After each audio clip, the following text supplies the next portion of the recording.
vous invite, mes frères et sœurs, à reprendre le livre des Actes des Apôtres, livre des Actes des Apôtres, au chapitre 2, et nous allons revenir sur quelques paroles que nous avons déjà lues dimanche dernier.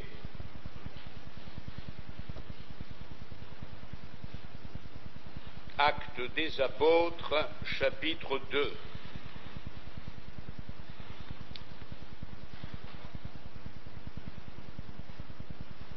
Il faut bien savoir que le but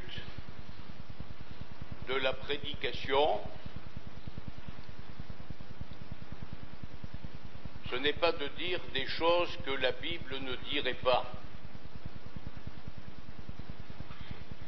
Le but de la prédication, c'est de faire pénétrer ce qui est écrit dans notre cœur,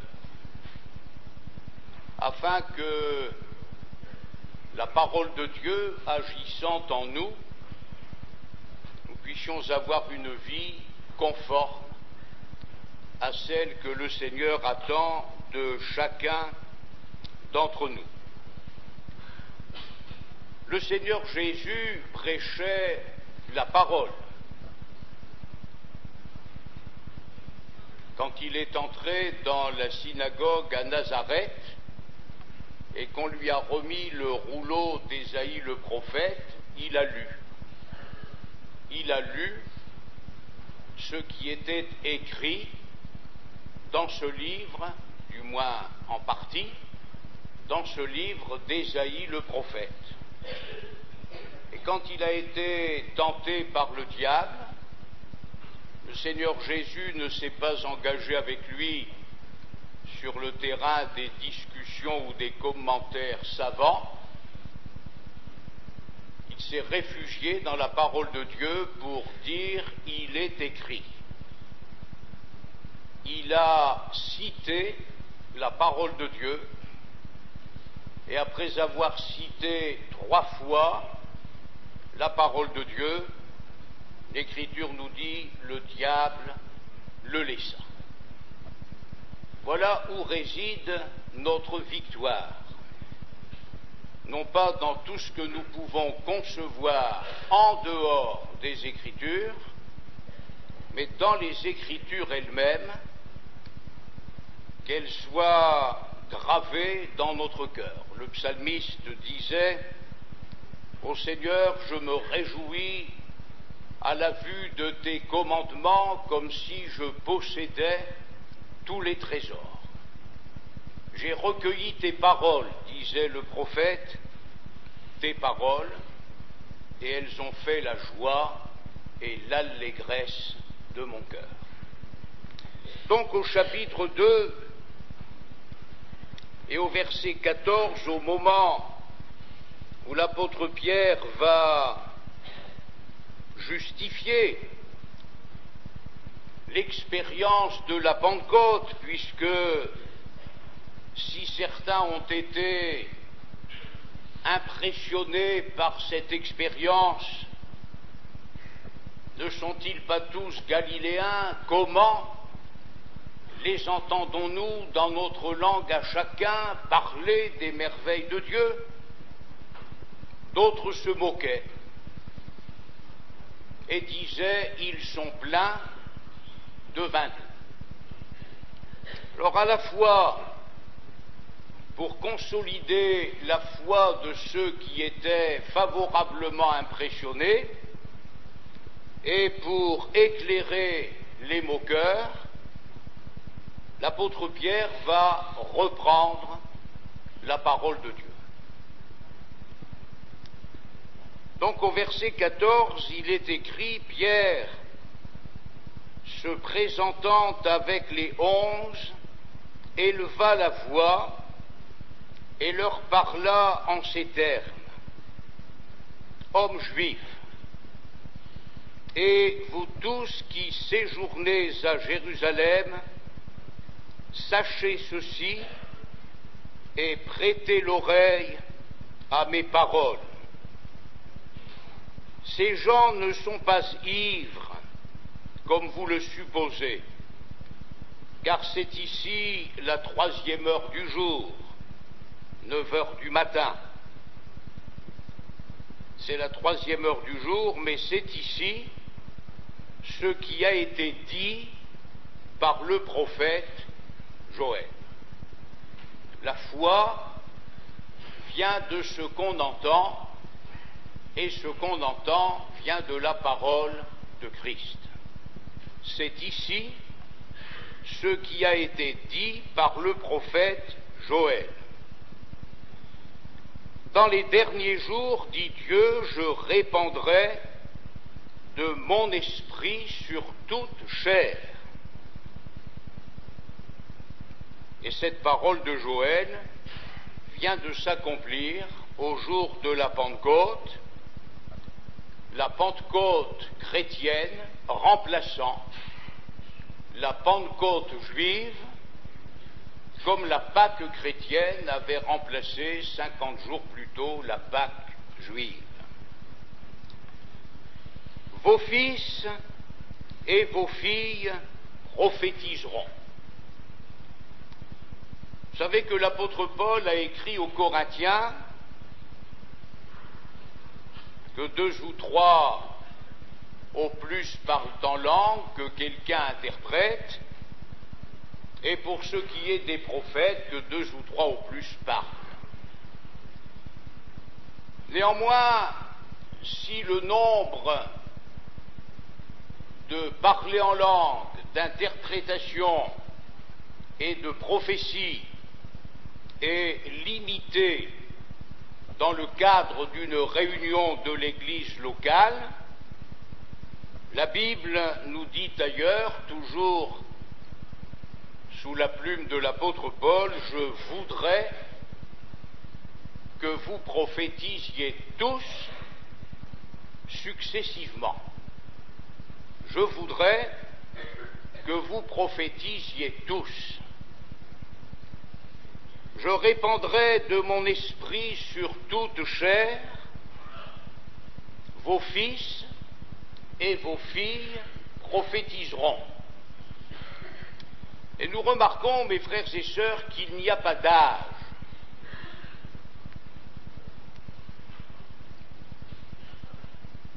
Quand le Seigneur Jésus était sur la terre, même les gens religieux hostiles à Jésus étaient étonnés d'entendre les enfants louer le Seigneur. Et si on ne peut pas précisément parler de prophétie, il s'agissait en tout cas de paroles que le Saint-Esprit leur inspirait, parce que ce n'était pas le langage d'un enfant. C'est vrai pour les adultes, c'est vrai pour les personnes âgées. Vos fils et vos filles prophétiseront. Mes frères et sœurs, quel que soit notre âge, sommes-nous intéressés par cette promesse de Dieu annoncée par le prophète Joël et reprise ici par l'apôtre Pierre? Nous sentons-nous concernés? Y a-t-il dans notre cœur l'amour des choses de l'esprit? Quand quelqu'un prophétise et que par cette prophétie nous sommes consolés, exhortés, encouragés, nous bénissons le Seigneur, mais n'oublions pas que nous sommes appelés, chacun pour notre part, à exhorter, à consoler et à encourager les autres. Nous ne pouvons pas être des consommateurs de l'Évangile. Nous ne pouvons pas être des hommes et des femmes, des jeunes gens et des jeunes filles qui attendent toujours tout des autres. Nous devons être conscients que le Seigneur attend de nous que nous soyons en bénédiction aux autres. Vos fils et vos filles prophétiseront. Je voudrais, dit l'Écriture, que vous prophétisiez tous successivement, afin que tous soient instruits et que tous soient exhortés. Or, nous pourrions entendre sur ce texte de l'Écriture le plus beau des sermons, mais ça nous donnerait quoi si nous n'entrons pas personnellement dans cette vie du Saint-Esprit et si nous n'avons pas à cœur de recevoir le don de prophétie et si nous n'avons pas à cœur d'exercer le don de prophétie. Le but, c'est la mise en pratique de la parole de Dieu. Vos fils et vos filles prophétiseront. L'Écriture s'adresse ensuite aux jeunes gens, jeunes filles, bien sûr. Vos jeunes gens auront des visions. Ça fait partie de la promesse que Dieu a faite par la bouche de Joël. Ça fait partie de ce qui s'est produit au jour de la Pentecôte, que les jeunes gens et les jeunes filles soient baptisés du Saint-Esprit afin d'être capables de prophétiser et afin de bénéficier de la part du Seigneur de ces visions glorieuses qui nous permettront d'être en bénédiction aux autres. Pensons aux jeunes gens qui avaient été emmenés captifs à Babylone, et souvenons-nous de quelle façon Daniel a marqué l'empire babylonien. C'était déjà une Pentecôte personnelle avant la Pentecôte.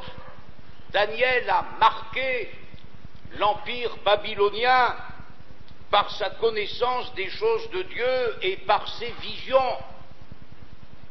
Or, l'Écriture nous dit que ces choses finiront, mais elles finiront quand ce qui est parfait sera venu. C'est-à-dire que jusqu'au retour de Jésus, nous pouvons compter recevoir le don de prophétie, et jusqu'au retour de Jésus, cette promesse concernant les visions est valable pour tous, bien que l'Écriture dise ici « vos jeunes gens auront des visions et vos vieillards auront des songes ». Nous avons quelquefois des rêves qui n'ont ni queue ni tête. Le livre des Proverbes nous dit que ça peut venir quand nous avons trop mangé,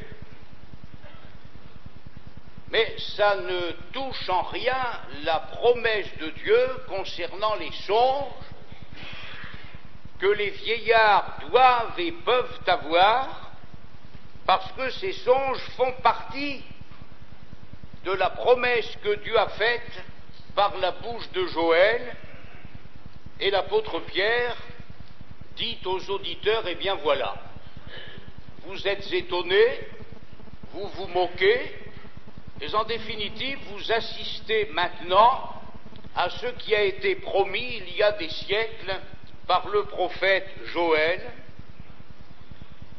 Oui, nous dit l'Écriture, sur mes serviteurs et sur mes servantes, dans ces jours-là, je répandrai de mon esprit et ils prophétiseront. Si vous connaissez cette prophétie dans le livre de Joël, vous avez remarqué qu'il y a une légère modification. Joël a dit sur les serviteurs et les servantes, même sur les serviteurs et sur les servantes, je répandrai de mon esprit. Mais ici, l'Écriture dit oui sur mes serviteurs et sur mes servantes. Pourquoi? Parce que le baptême dans le Saint-Esprit n'est pas donné comme un diplôme de fin d'études. Le baptême du Saint-Esprit n'est pas donné pour une satisfaction personnelle, mais il est donné pour faire de nous des serviteurs et des servantes du Dieu vivant et vrai. Jésus leur a bien dit, ne vous éloignez pas de Jérusalem, mais restez à Jérusalem jusqu'à ce que vous receviez ce que mon Père a promis. Vous recevrez une puissance, le Saint-Esprit survenant sur vous, et vous serez mes témoins. Voilà le but. Vous recevrez une puissance, et en d'autres termes, vous pourrez être mes serviteurs et mes servantes. Le baptême du Saint-Esprit est donné pour nous rendre capables de servir et de le faire d'une manière efficace. Jésus avait dit avant de quitter notre terre, « Sans moi, vous ne pouvez rien faire ». Et si Dieu baptise du Saint-Esprit, il le fait pour que nous soyons ses serviteurs et ses servantes, et que notre service ne soit pas un service au niveau humain, mais que notre service soit un service à dimension spirituelle. L'apôtre Paul écrivait aux Corinthiens, nous ne sommes pas par nous-mêmes capables de concevoir quelque chose. Notre capacité, au contraire, vient de Dieu. C'est lui qui nous a rendus capables d'être les serviteurs d'une alliance nouvelle. Sur mes serviteurs et sur mes servantes, en ce jour-là, je répandrai de mon esprit et ils prophétiseront. Baptisés du Saint-Esprit pour servir selon le cœur de Dieu, pour servir efficacement.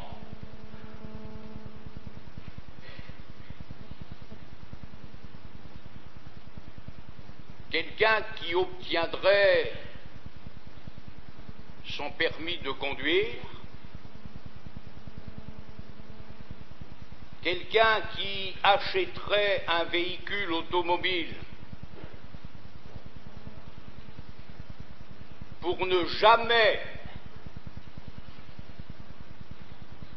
faire usage de son permis et de son véhicule, ça lui servirait à quoi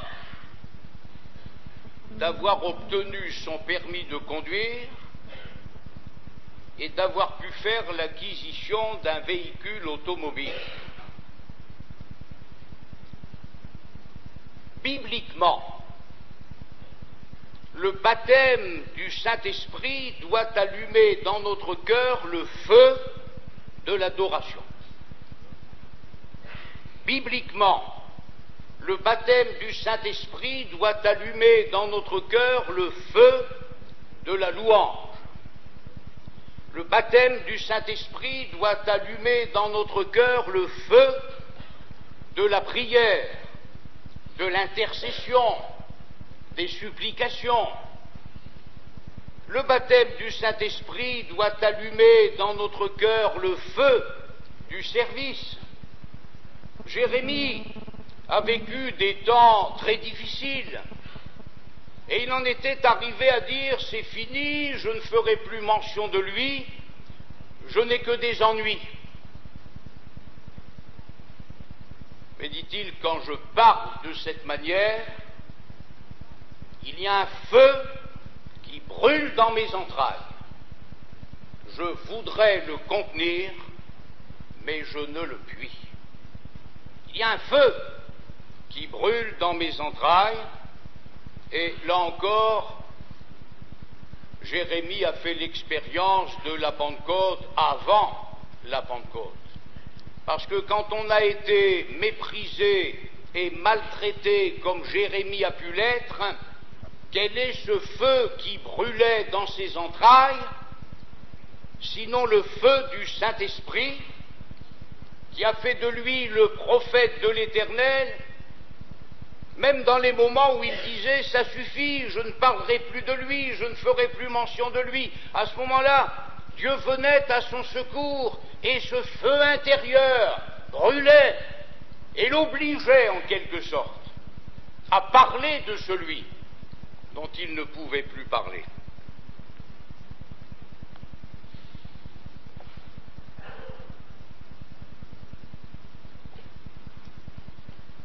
Pardonnez-moi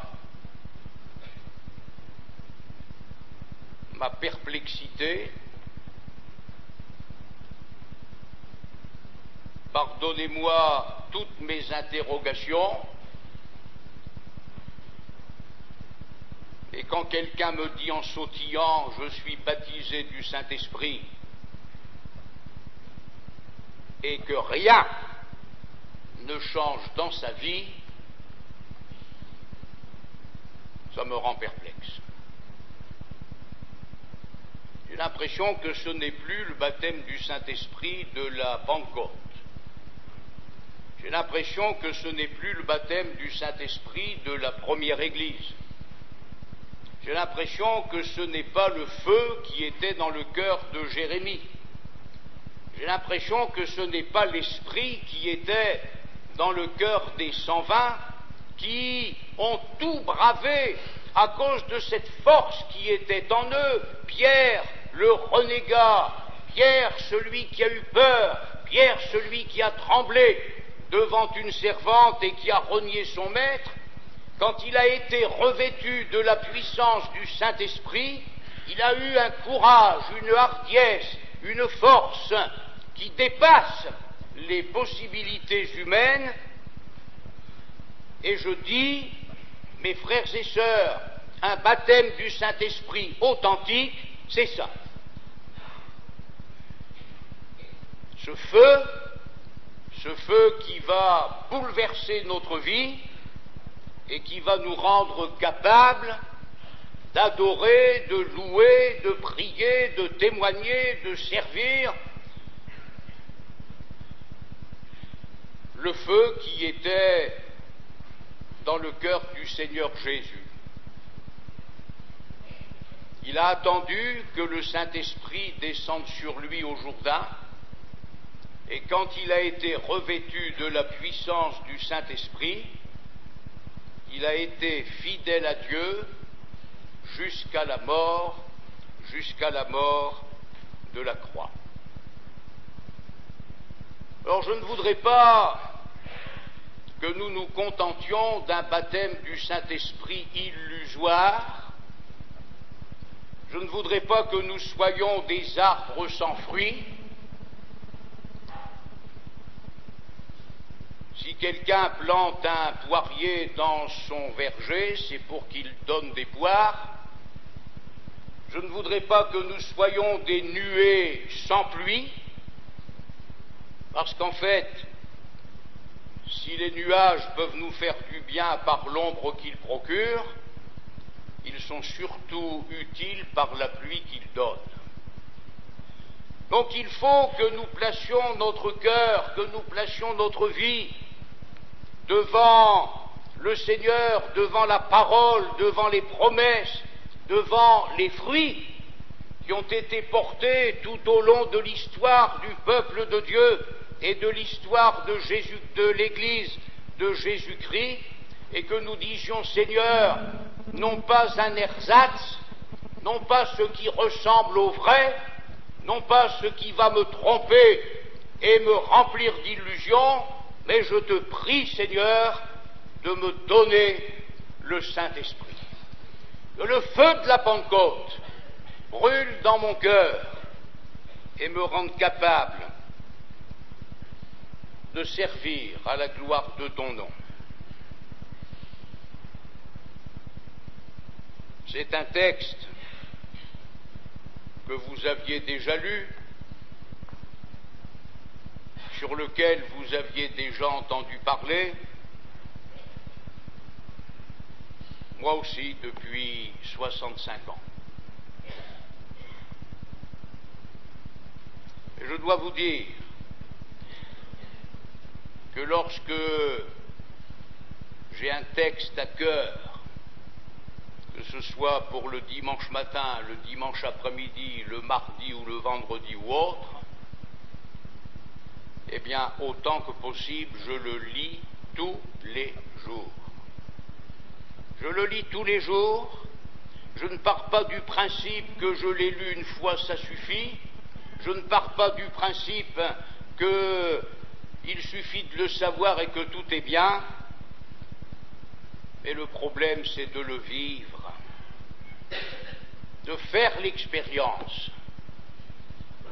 Et l'expérience de la Pentecôte, c'est quand même autre chose, avouons-le, que ce qui peut se passer quelquefois chez nous aujourd'hui. Il y a des vies qui sont bouleversées par le baptême dans le Saint-Esprit, mais elles sont tellement rares. Elles sont tellement rares, alors que nous avons besoin du Saint-Esprit pour notre prédication, pour nos chants. Le même cantique, chanté avec l'onction de l'Esprit ou chanté sans l'onction de l'Esprit, ne produira pas les mêmes fruits. Ce seront les mêmes paroles, la même mélodie, mais là où il y a l'onction du Saint-Esprit, il y a l'œuvre de la personne de Dieu, et c'est ce dont nous avons besoin. Je répandrai, dit Dieu, de mon esprit sur toute chair. Oh, voilà ce qui nous concerne au plan spirituel. Et en définitive, c'est ce qui est important, parce que le reste de la prophétie de Joël ne dépend pas de nous. Je ferai paraître des prodiges en haut dans le ciel, ça ne dépend pas de nous. Je ferai des miracles sur la terre, mais ici, il y a une intervention particulière de Dieu, du sang, du feu et une vapeur de fumée. Le soleil se changera en ténèbres, ça ne dépend pas de nous, et la lune en sang, pas davantage.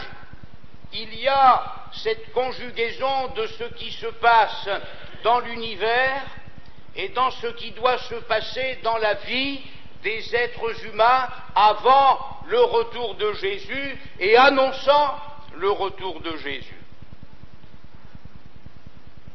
Un pasteur me disait ces jours derniers,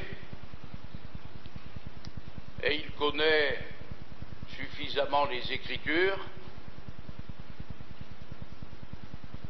il me disait, s'il y a des prophéties qui doivent s'accomplir avant que Jésus ne vienne régner sur la terre,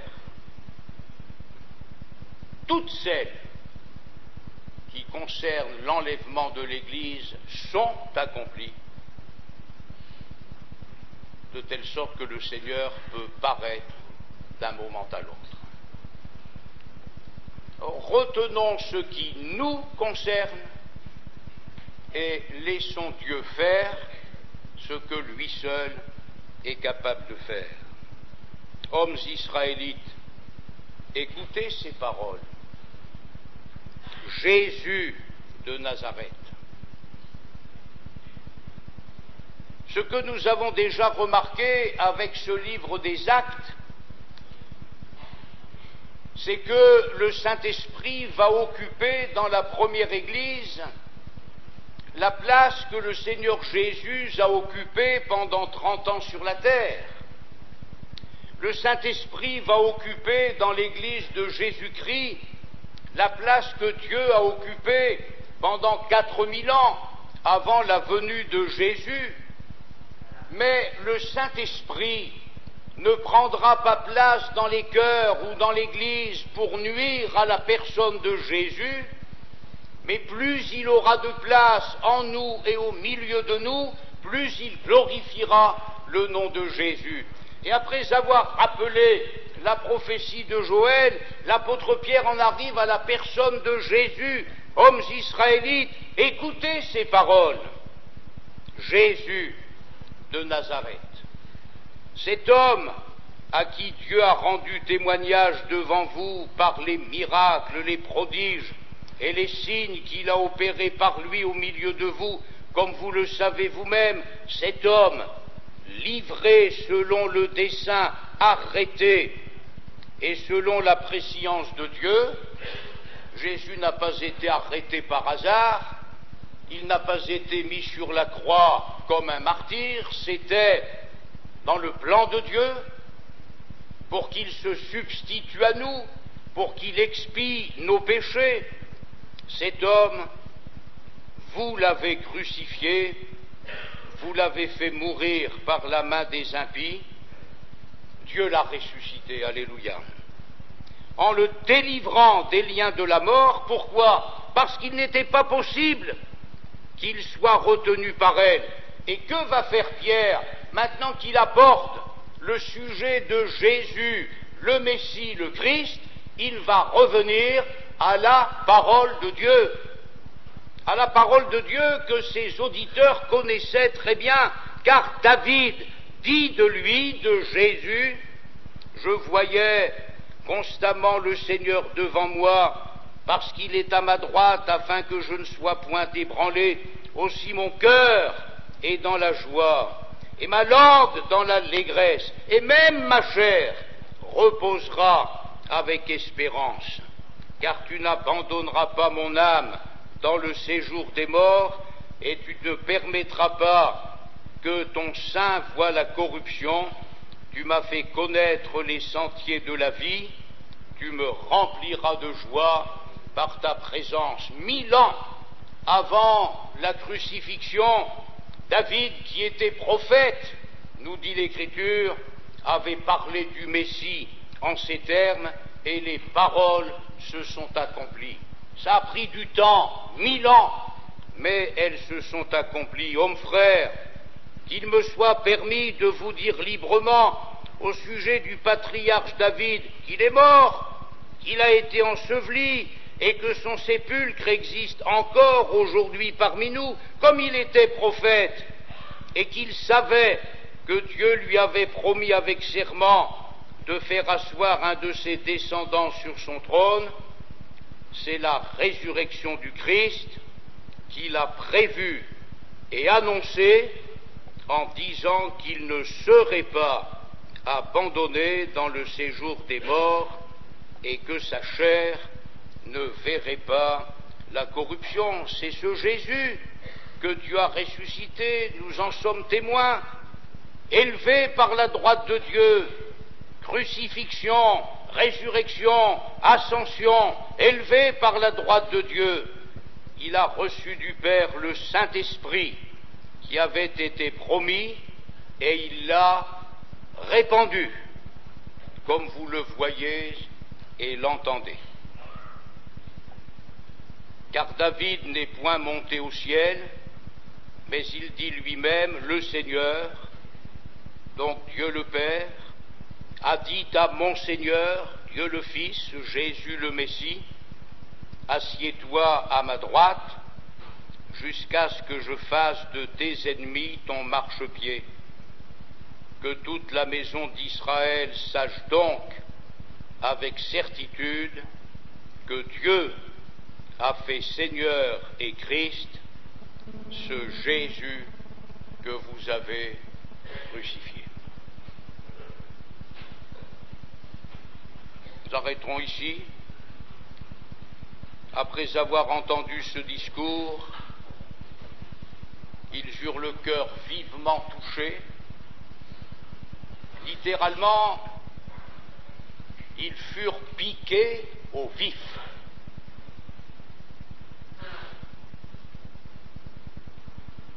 La Bible nous dit que la parole de Dieu est comme un feu, que la parole de Dieu est comme un marteau qui brise le roc. Pourtant, l'apôtre Pierre leur a dit des choses toutes simples, des choses qu'ils avaient déjà lues, ça faisait partie de leur éducation spirituelle, ça faisait partie de leur héritage spirituel, ça faisait partie de leurs prophètes. Mais quand ils ont entendu ce discours, ils ont été piqués au vif. Ils ont eu le cœur vivement touché. Pourquoi ? Eh bien, parce qu'il y avait là l'action du Saint-Esprit qui a pris la parole de Dieu dans le livre de Joël, dans le livre des psaumes, et qui l'a appliquée au cœur de ceux et de celles qui venaient de l'entendre. Et c'est ce que nous souhaitons, c'est ce que nous désirons, c'est ce que nous voulons, que la parole de Dieu soit appliquée à notre cœur, qu'elle soit appliquée au cœur des pécheurs perdus par une action vivante et puissante du Saint-Esprit, afin que le nom de Jésus soit glorifié. Béni soit Dieu.